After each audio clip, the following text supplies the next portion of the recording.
It has been 3 years since we've last looked at my palettes, and I thought today that we would take a look at what's in my palette, how I've got everything sort of organized these days, and really what I decided to keep buying and what I decided to stop buying. So let's slide these out of the way, and we can see what my palette these days is actually made out of. I have a whole bunch of these, some divided like this one, some not. They are fridge drawer organizers. I think they're 15 by 6. They are the best thing I've found for the way I like to have my palette because they stack. So let's get into my studio palette. My studio palette is made up of 5 undivided drawers. So in the first tray, we have yellows through greens and the beginning of purples. I decided to break it down using the Tombow marker sheet, just because that's the way all my markers and inks are organized, and I felt like it was easier to just keep everything consistent. So I've got a printout of the Tombow color category sheet, and I hold swatches up, and that's how I decide where things go. So this is a palette that is handmade, but also big brands, and some big brands that are sort of were harder to get. They're easier to get now, including Roman Smalls, but we've also got a couple pans of Jacksons in here. It's really a mix of things. There's Winsor & Newton, there's Daler Rowney Professional. There's some White Knights that I've had for a number of years. There's lots of handmade. There's Roman Smalls. And then we get into the second tray of this palette, and it is pinks, reds, grays. I personally love this tray. It's probably the one that gets used the most because it's got the neutrals, but it's also got like the pinky purples, reds.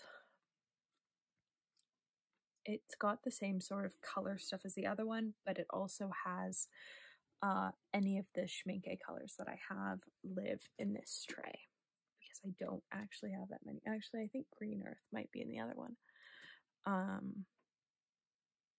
There's lots of handmade in this, from a myriad of brands.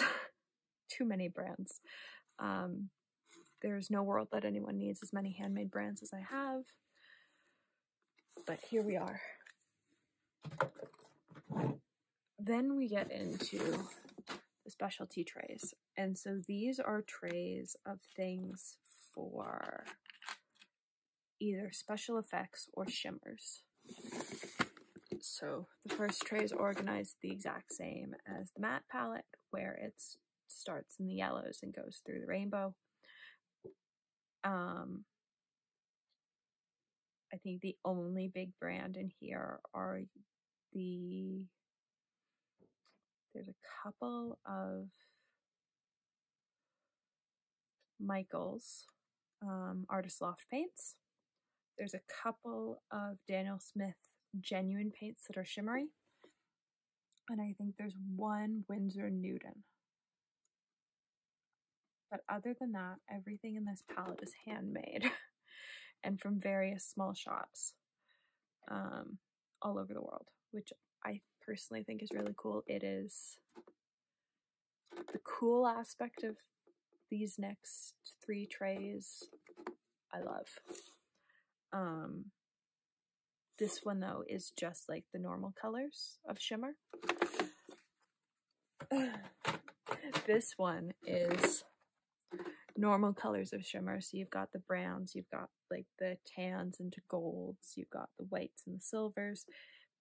Then you head into color shifts. So if we tilt the tray, you can see that line changes these ones. So these ones all change color. And then starting here, these ones only show up on black, or they have like a slight tint to them on white. And I have many of them. I have far more than I need. But because I test for a handmade shop, it means a lot of these were pigments that she was trialing and never made it to shop, and so she just had 1 or 2 pans of. And so her BAs got them, which is always fun. So same sort of deal here. We've got more of those colors that only work really well on black, but then we've also got color shifters where they theoretically work on white, but I don't necessarily like how they look. Maybe they don't really have great color payoff. Maybe they just sort of look meh. And so I've put them in with the sort of ghost colors. Then we have shimmers. These shimmers all include pigment up to here. These are all hollows. And then these are all these are all glitters that don't include a pigment. I would say out of all my glitters, this row gets far more use than this row does, but I do sometimes use this when I'm just trying to like accent a piece. And then we get into the palettes the paints that don't live in studio palettes, because as much as there are 4.5 trays of studio palette paints, there are another 5 trays of paints that don't live in studio palettes.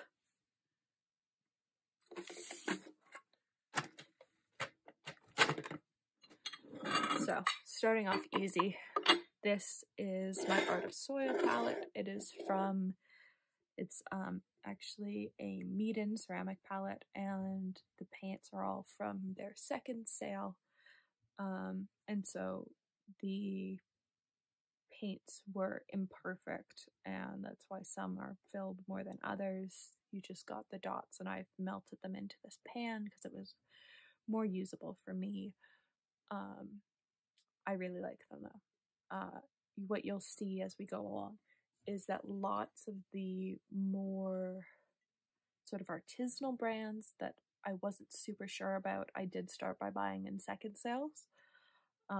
It's a great way to try out paints if you're not super sure if you're going to like them or not.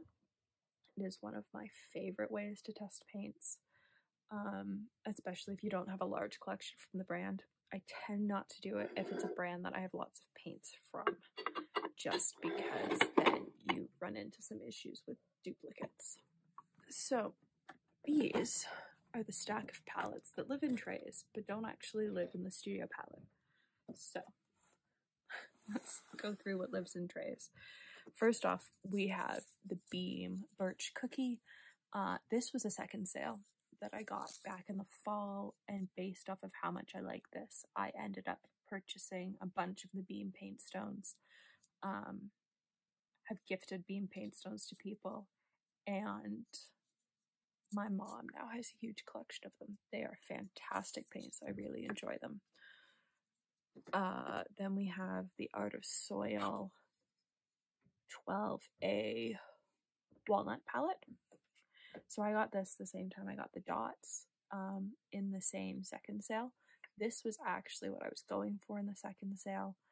I decided to get the dots because I was ordering anyways, and it was great. I really like the colors in this. I wanted it for, I think I wanted it for almost 2 years before I ended up getting it. So I have a lot of paints, but there are things that I've waited a very long time for.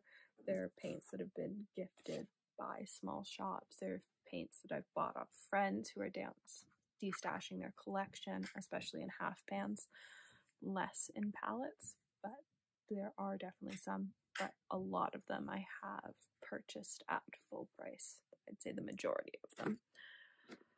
This was part of the Addison and Sedgwick's Christmas collection this year, so 2022, so I guess last year.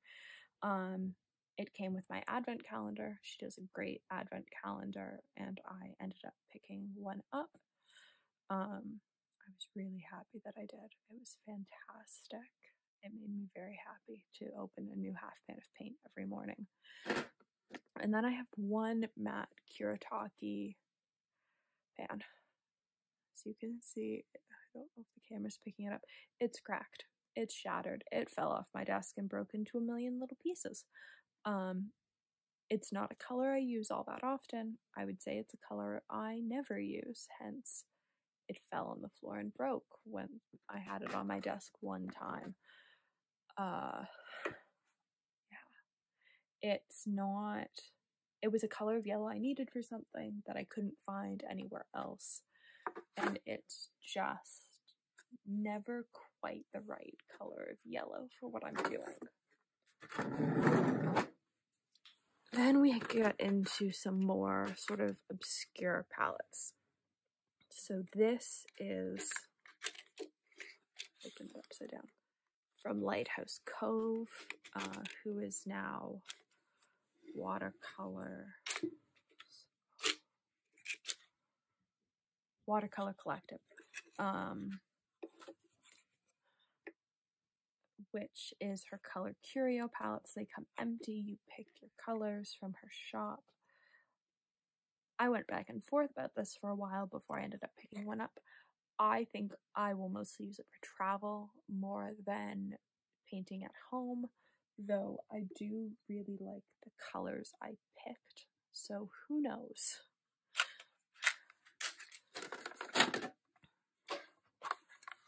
This is the Pretty Excellent original set. And you'll notice that it is not in this tin. I needed this tin. So I decanted them all into half pans, which has been great. I love having them in half pans. I use them far more in half pans because I can just grab the ones that I need. Like, I think this is Permanent Rose. Like, you can see that one's significantly more used than a lot of what's in this box. Just because I can grab the one color I need. So, if you don't use your set and but you want to keep it, I would say decant them into half pans because you might start to use them way more. Because that's how it was for me.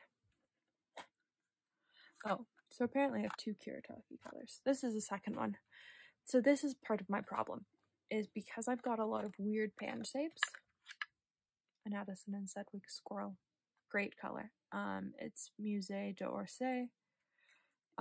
It is a granulating blue, sort of blue-gray. It's really pretty. Yeah, it's the fitting of all the paint. Does this fit? Can I make this fit? I can't make that fit. That's why that lives somewhere else. Yeah. So it's the storing of weird shaped pans that gets to be the issue, and that's why the small tins multiply. Like this. So we have a whole bunch of mini pans that are testers from various brands. We have an Addison and Sedgwick Squirrel that's a shimmer. We have a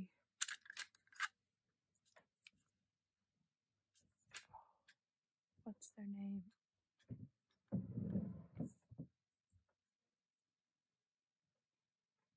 Watercolor red. And we've got a heart pan from a different handmade shop. If you'll notice, I store all my metallics and all my shimmers separately. Even the weird pan shapes, everything is stored separately. I have separate brushes for everything. My brushes are all marked with purple nail polish on the bottom if they are metallic brush. I try and keep my metallic paints and my matte paints separate, even though I do have a very large metallic collection. This is my metallic travel palette. I absolutely love this. It is made up of a bunch of different brands that all do the mini, I think these are 0.5 mil pans. it's great. It's what I travel with when I want to take shimmers with me because it's got everything. I'd say the only thing it doesn't have is a silver, but worst comes to worst, I can stick a silver half pan in my main palette that I'm traveling with. But this means that I have any like accents for any pieces that I'm working on. It's fabulous. So this is a fun palette. This is the bottle cap collection from Artistic Isle Co. And I have many of them.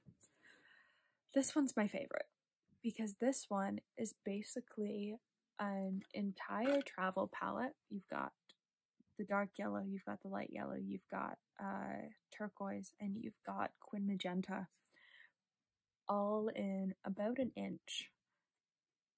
And it's the best. I absolutely love it. I've got a bunch of the other ones, but this one gets the most use, and I've created the most fun pieces with this one. It is a fun collection though. Often if I'm stuck, I'll decide to pull out this palette because I can just go and choose one bottle cap, and it gives me, in some cases, 4 paints, but lots of the time 2 or sometimes 3 paints to play around with.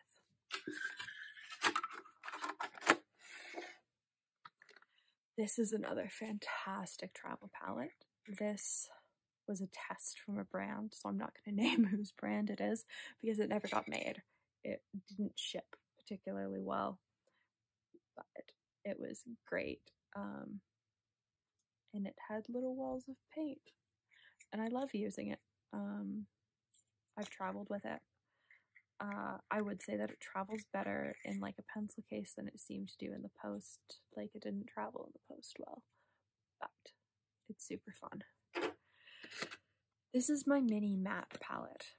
It's all small shops. It's very sort of muted and sort of tropically.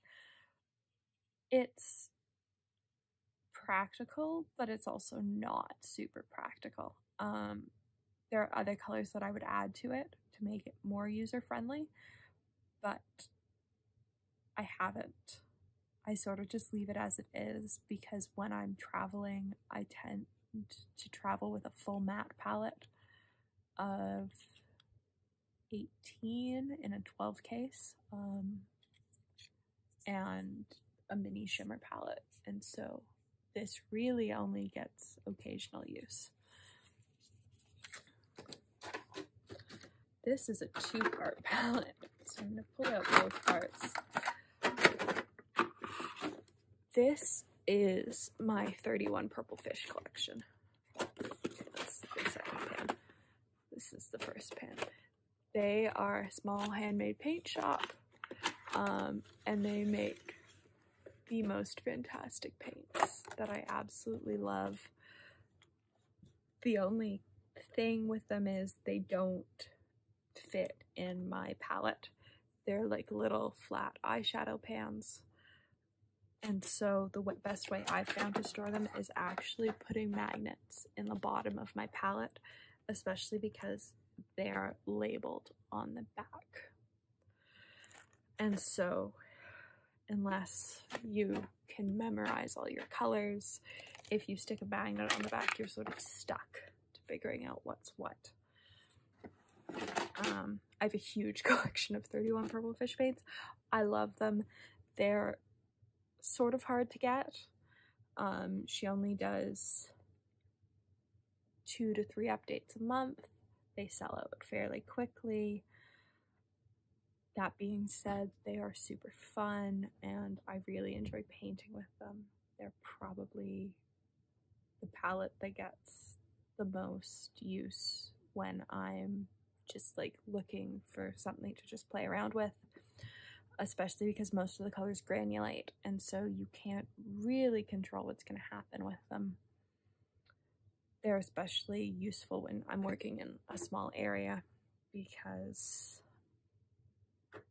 I can tweak the colors really easily.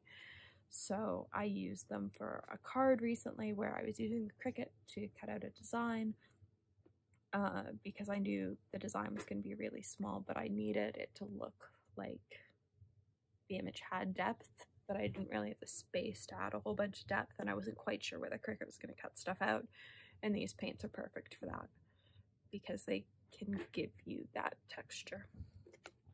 So I have 2 palettes that make it the 31 Purple Fish collection.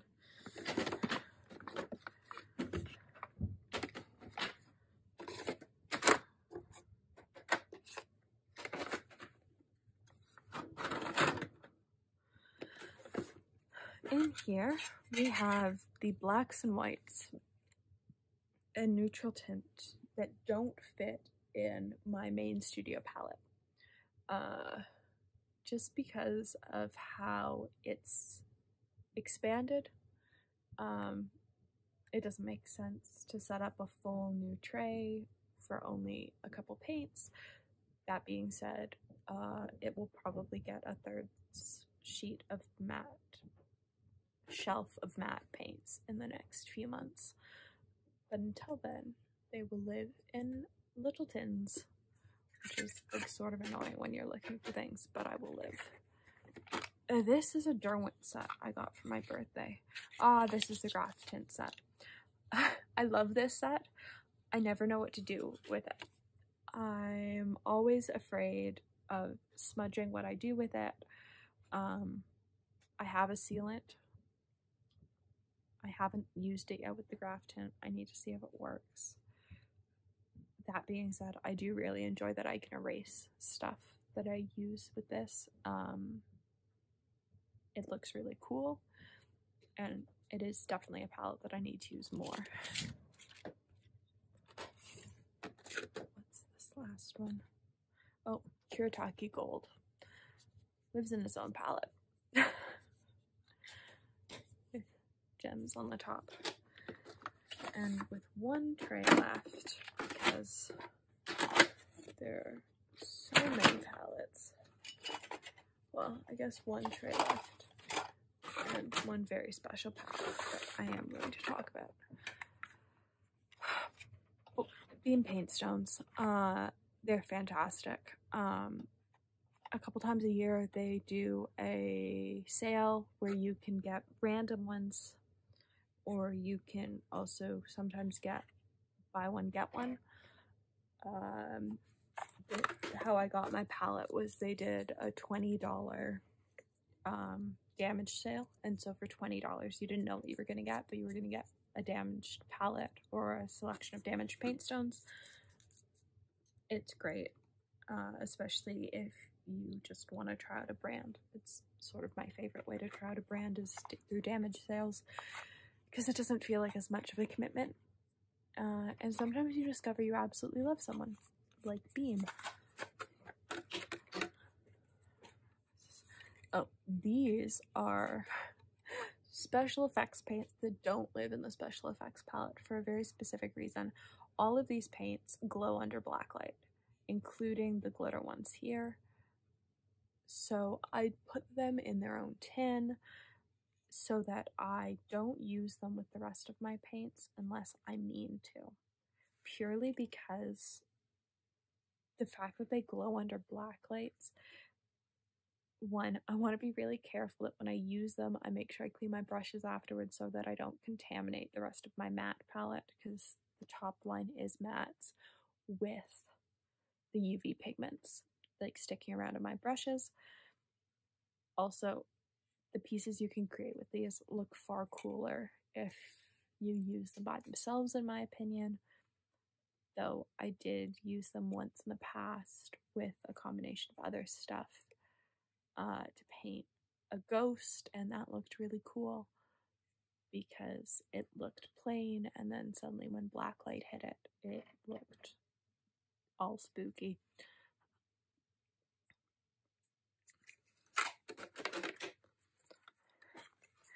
These are 2 of the Peerless watercolor sheets I got in a paint trade.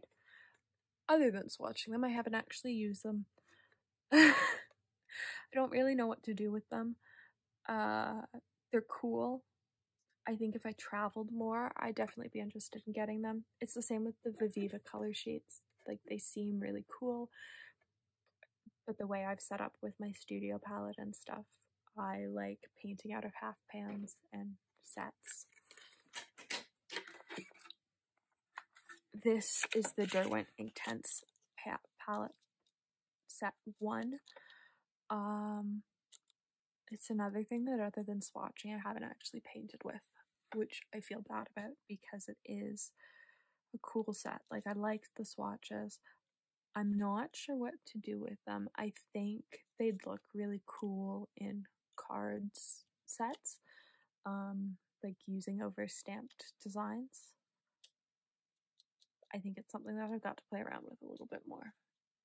The one comment I would have about these is it really bugged me that the little pans just fall out. Like, the paints just fall out. Like, they're cut into the pans. They're not poured, so they don't actually stay put. The other issue was that the pans aren't labeled. So if you dump this palette, well, good luck knowing what was where if you haven't done your swatches. That was frustrating. So I had to take everything out and label all the pans so that I knew what everything was. I do really like the palette tin though, and I have debated taking everything out of here so that I could use the palette. These are 2 mini ceramic palettes. This one actually is Paintnet from Artistic Isle Co. This one looks like it is Paintnet, but is actually just a mess because I've been using it for painting. They were a combination with Artistic Isle Co. and Lisa Alden Art. I bought the first one, and then I bought myself the second one for Christmas because I love them so much. They're sort of the perfect size for my desk. I have upgraded since I got the second one to a Meaden ceramic palette. This is sort of too big for my desk if I've got my camera set up and I'm trying to film a piece. This is sort of too big. These ones are a much more workable size, and I just love how tiny they are. So that is the complete tour of my current watercolor palette. It has definitely grown since the last time that I showed it off. No one needs this many paints. That being said, I'm very grateful that I have them. They make me very happy, and I love to paint with them. I love to play around with them, and I'm always happy to experiment with them. So I had forgotten, but I had found this. This is a watercolor palette from 2003. This is my very first watercolor palette. So this is an Angora palette. It's literally falling apart. But this is what started my love of paints as a small child. I've never cleaned it. It's as messy as it was when it was handed over to toddler me. And I think it's great.